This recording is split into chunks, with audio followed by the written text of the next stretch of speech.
Welcome to VividBox HQ Daily Intelligence. I'm your host.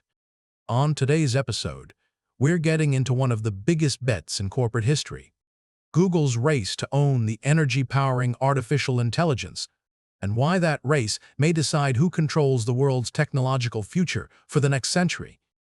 In October 2024, Google signed the world's first corporate power purchase agreement for a small modular reactor, $500 million to Kairos Power, with the first unit by 2030 and additional plants through 2035. 7 months later, another deal, Elemental Power, to prepare 3 advanced nuclear sites, each designed for 600 megawatts minimum. Next era.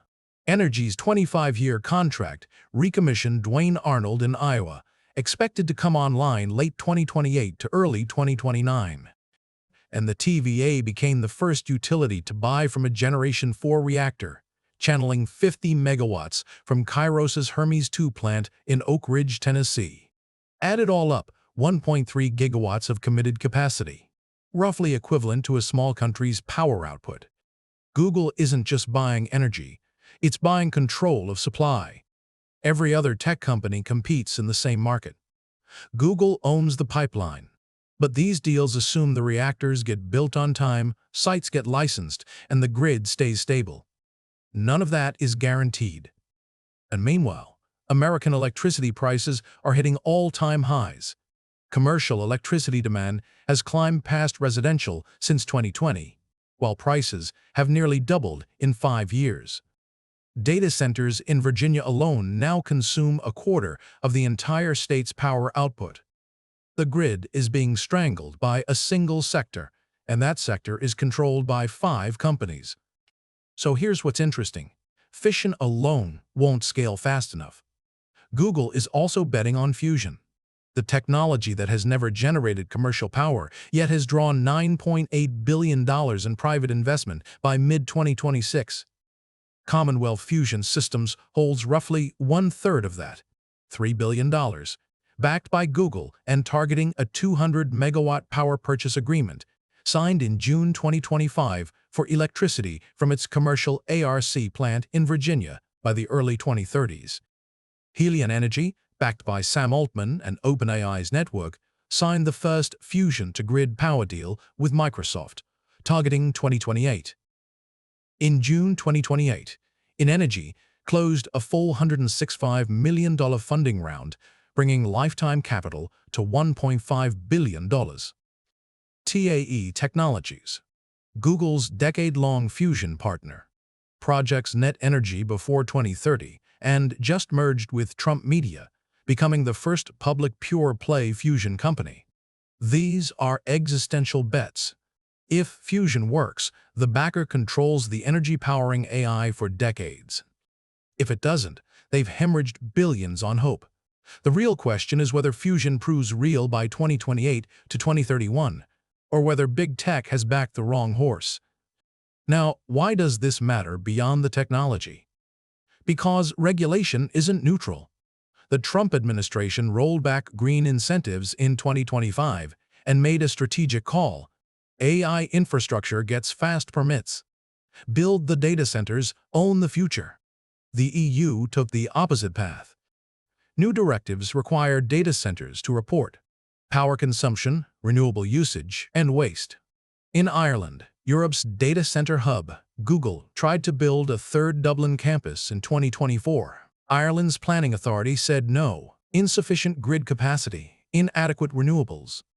Google will build that facility in Texas or Virginia instead, where permits are fast and the grid is being retrofitted. The split is stark.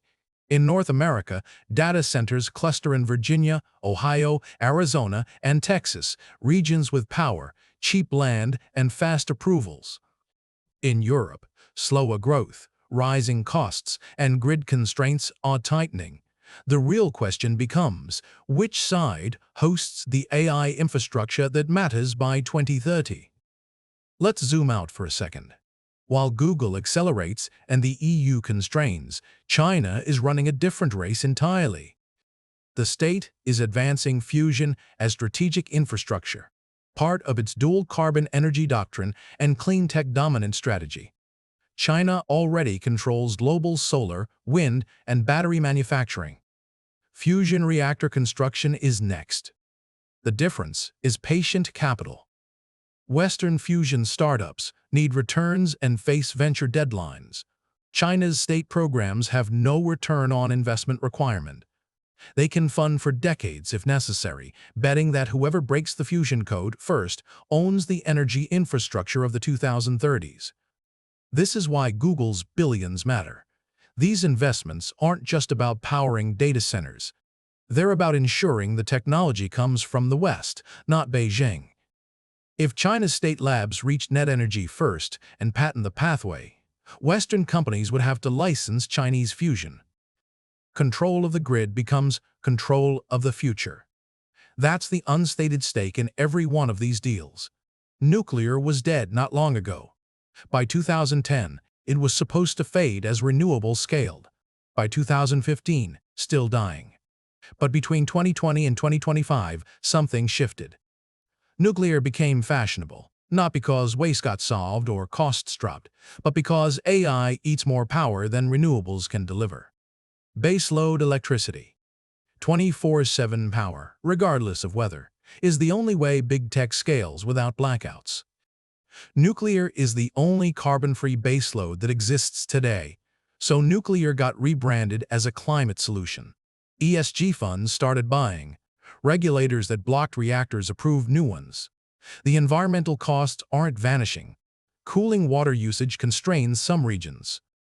Nuclear waste still has no permanent repository, but those costs are being absorbed as acceptable collateral for AI dominance. The calculation shifted. Livable climate plus AI requires nuclear. Whoever controls the reactor fleet controls the terms. Here's what's happening beneath all these deals. In the 2030s, whoever controls the electricity running AI controls what gets built. It's that simple. Google doesn't just buy power from Kairos and NextEra.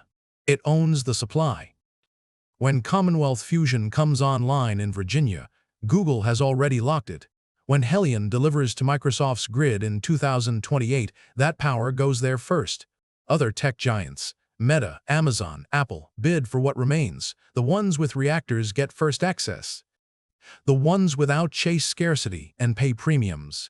This is unprecedented. Tech companies have never owned generation before. They bought from utilities, negotiated contracts, lived with constraints. Now they're building the grid itself. Once a data center is powered by your reactor, you expand without asking regulators. The company owning the most generation owns the most data. The company owning the most data owns the future. The timelines are aggressive. Helion promises Microsoft power by 2028. Commonwealth Fusion targets the early 2030s. TAE projects net energy before 2030. None of these plants exist yet, and all face serious engineering challenges.